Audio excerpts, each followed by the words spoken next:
Salut tout le monde, j'espère que vous allez très bien. Alors ce soir nous allons faire la modélisation et calcul d'un berceau long avec un rayon de courbure de 15 mètres et une portée de 40 mètres. Voilà, donc c'est un cas d'une toiture courbe que nous allons donc modéliser sur Robot Structural Analysis. Nous allons donc charger mais aussi faire la combinaison et nous allons passer directement au calcul de manière à ce que nous puissions vérifier aussi les éléments de réduction et voir comment est-ce que dans notre toiture courbe va se comporter. Voilà, donc sans plus tarder, je vais passer directement à la modélisation. Voilà comment je vais procéder. Je viens premièrement ici, je vais prendre directement dans le nouveau projet. Je commence tout au début. À partir d'ici, maintenant, je prends donc étude d'une coque. Je clique là-dessus. Voilà. Donc là, qu'est-ce que je fais premièrement? Je vais vérifier d'abord les unités. Alors, les unités que je vais utiliser ici, l'unité de la force, je vais utiliser les kilonewtons, unité de longueur sur le mètre. Donc, je viens sur Outils, unité formant, je vais tout simplement vérifier. Unité de force, c'est kilonewton, moment, ça sera kilonewton mètre. Et puis, la contrainte, je travaille avec les décanewtons par centimètre carré. Pour la contrainte, ça dépend de vous. Vous avez la possibilité de faire la modification comme vous voulez. Vous pouvez aussi uniformiser les unités. Il y a possibilité soit de prendre kilonewton par mètre carré. Voilà, mais moi j'aime beaucoup plus travailler avec les décanewtons par centimètre carré pour me faciliter beaucoup plus la conversion. Voilà, donc et puis je peux cliquer directement sur OK. Alors je commence directement la modélisation. Je prends premièrement ligne de construction. Alors je vais premièrement insérer mes coordonnées suivant l'axe des X. Je suis toujours sur coordonnées cartésiennes. Alors je vais répéter combien de fois ici. Donc je vais répéter 2 fois. Espacement, ça sera donc 15 mètres. Voilà, donc je prends 15 mètres puisque les rayons de courbure est de 15 mètres. J'introduis directement 15 mètres ici. Je clique sur OK. J'ajoute. L'équimètre, ça fait 30 mètres. Voilà, les libellés, je laisse 1, 2, 3. Je clique maintenant sur Y. Y, je vais répéter une fois. Espacement, je prends combien? Espacement, donc, ça sera tout simplement de 40 mètres. Dans la portée de 40 mètres. Donc, j'insère directement 40 mètres. J'ajoute également. Suivant Z, maintenant je vais insérer combien de fois? Suivant Z, j'insère tout simplement une seule fois. Je vais insérer une seule fois la portée, je prends 15 mètres. Voilà, 15 mètres. Et puis, je peux aussi ajouter. J'ajoute. Alors, suivant la direction de Z, je prends libellé valeur. Suivant la direction de Y, je peux différencier, je prends AB. Voilà, et puis je peux directement appliquer. Voilà ce que je viens d'obtenir concernant mes lignes de construction. Voilà. Alors maintenant, qu'est-ce que je fais à ce niveau? Je peux directement tracer donc déjà l'arc en question de manière à ce que je puisse évoluer sans problème. Alors je viens d'abord ici, je vais prendre donc objet.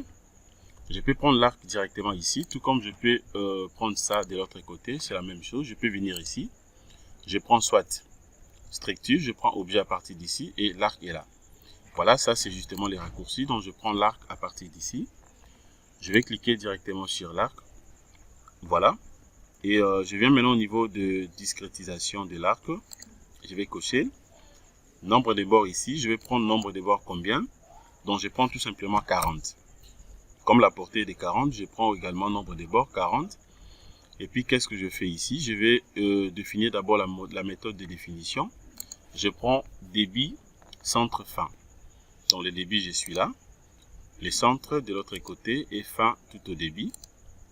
Voilà, c'est tout. Sans pourtant que je puisse cocher, donc créer barre. Et puis je peux fermer, je ferme. Voilà ce que je viens d'obtenir. Je ferme également de l'autre côté. Voilà.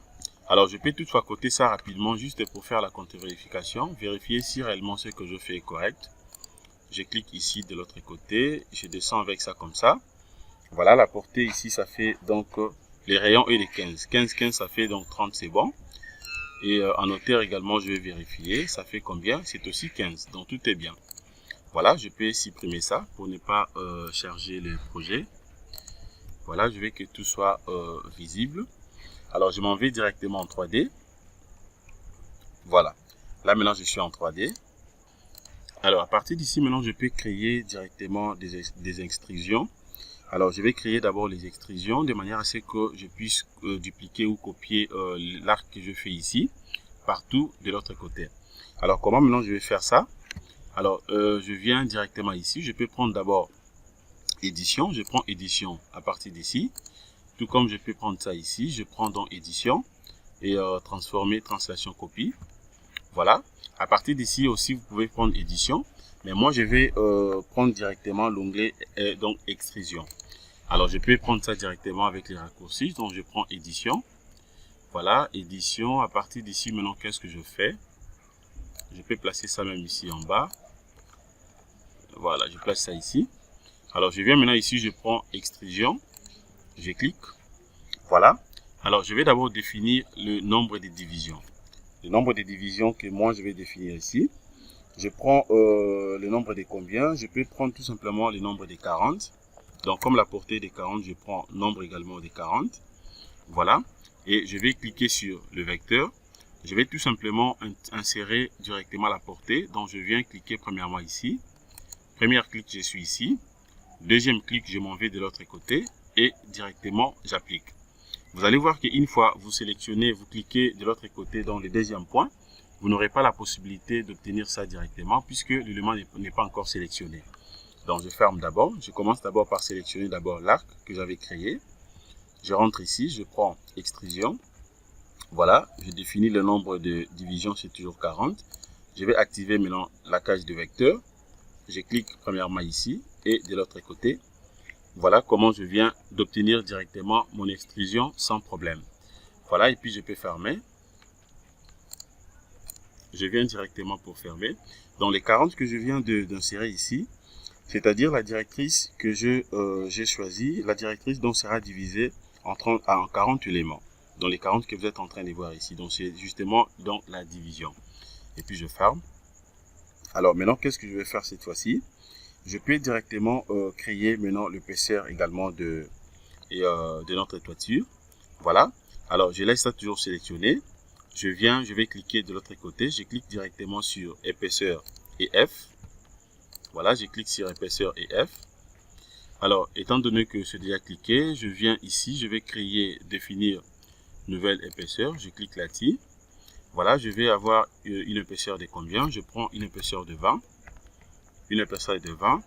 Alors, concernant les noms, maintenant, qu'est-ce que j'écris ici? Je peux tout simplement écrire et j'écris tout simplement. Donc, je peux écrire tout simplement toiture. Voilà, toiture courbe. Avec son épaisseur de 20 cm.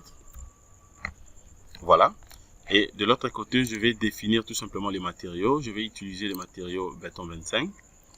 Voilà, et puis je peux tout simplement ajouter. Bon, je prends béton 20. Béton 20, la couleur, je laisse automatique. Et puis, directement, j'ajoute. J'ajoute et puis je ferme. Je viens directement appliquer. Le numéro des panneaux est déjà sélectionné et j'applique directement. Et je ferme. Voilà, une fois appliqué, vous allez voir que je viens d'obtenir directement mon épaisseur.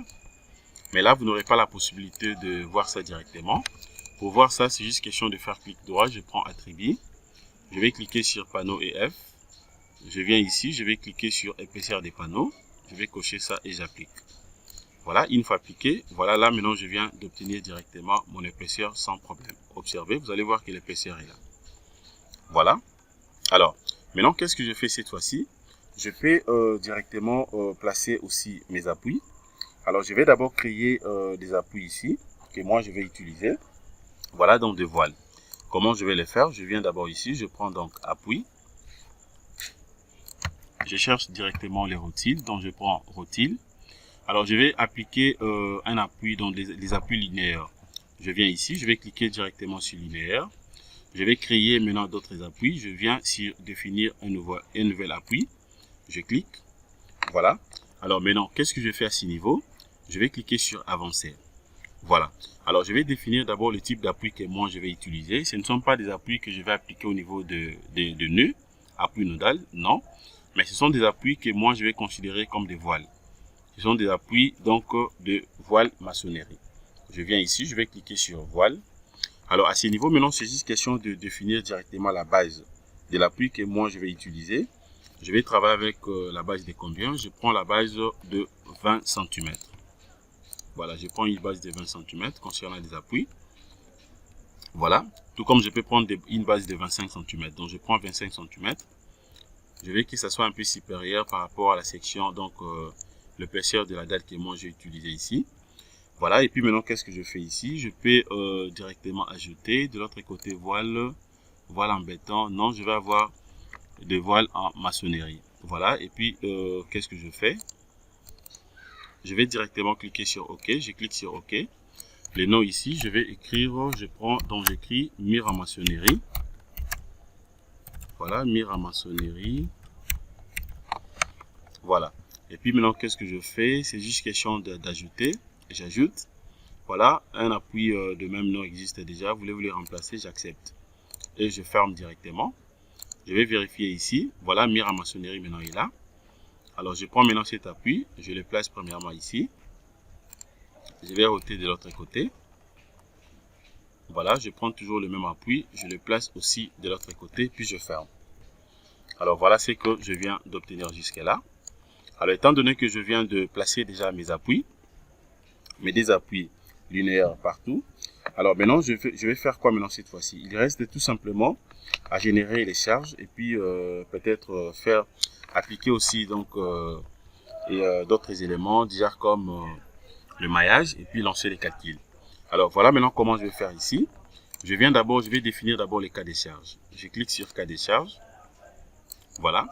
Et les cas de charge que je vais utiliser ici, donc premier cas de charge, ça sera une charge permanente qui est dit justement au poids propre, que je peux tout simplement écrire poids propre et puis j'ajoute. Voilà. Alors deuxième nature de charge que moi je vais utiliser ici, c'est toujours une charge permanente et donc je prends l'intensité des toitures courbes, l'intensité, donc c'est ce que je vais insérer ici. J'écris tout simplement étanchéité. Voilà, étanchéité. Bon, je peux écrire étanchéité, barre, toiture.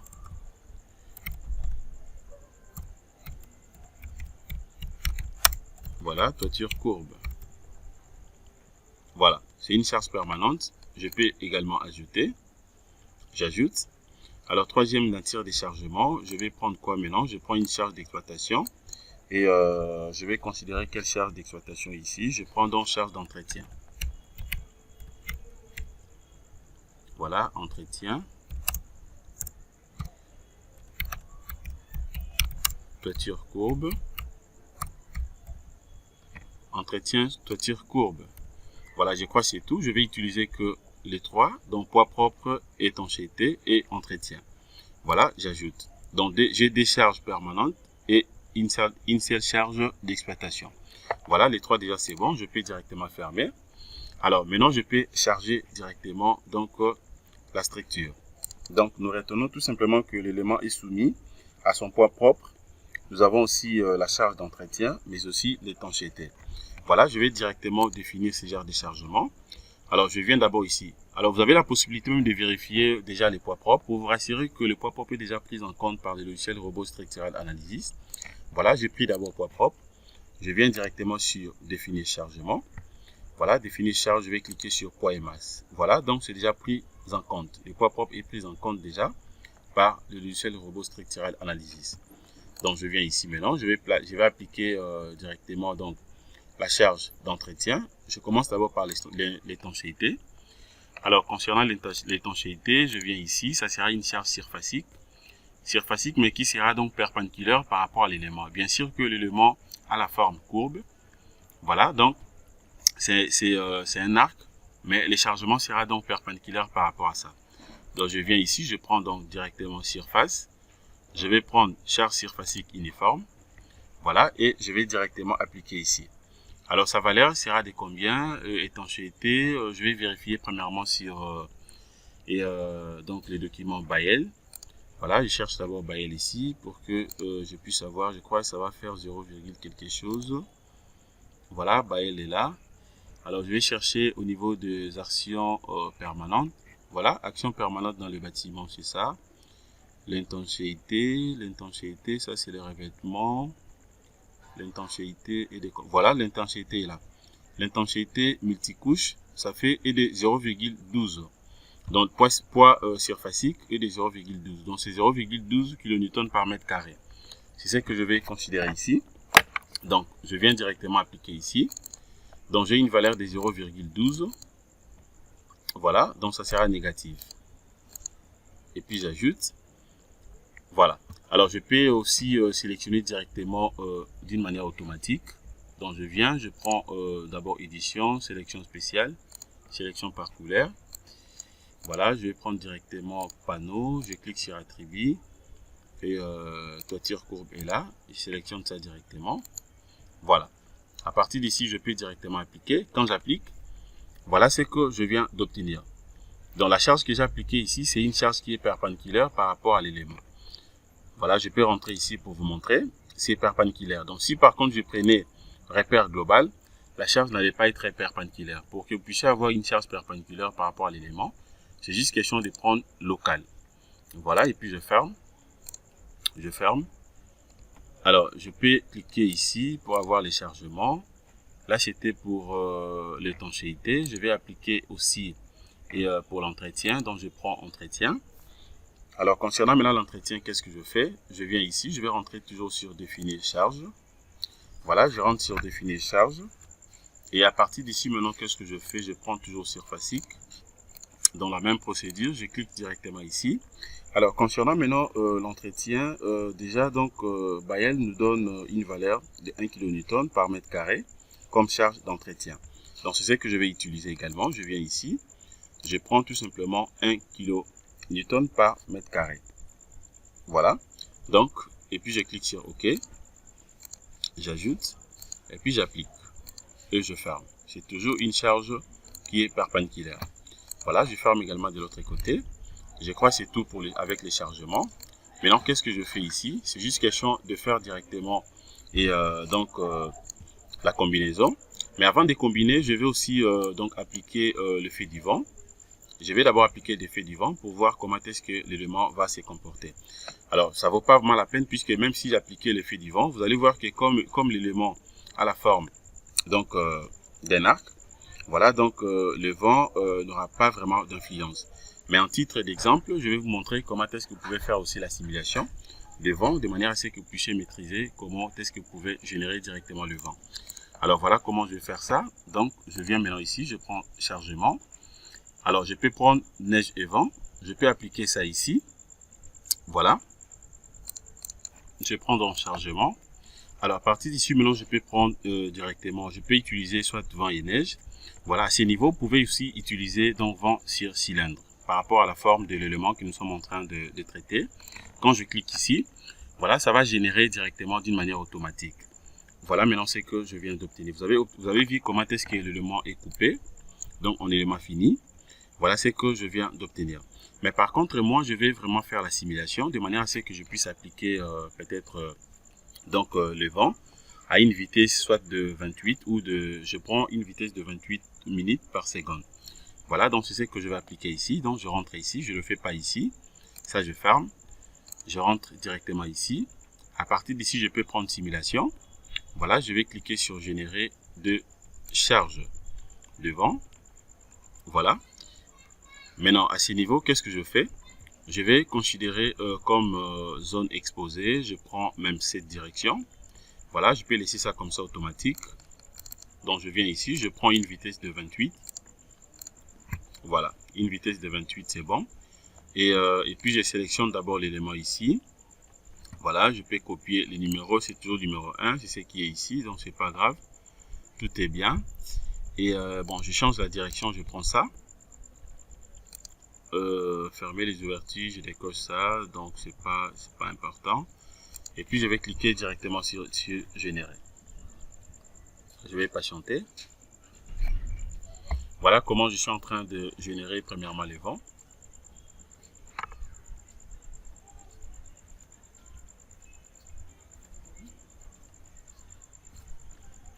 Voilà.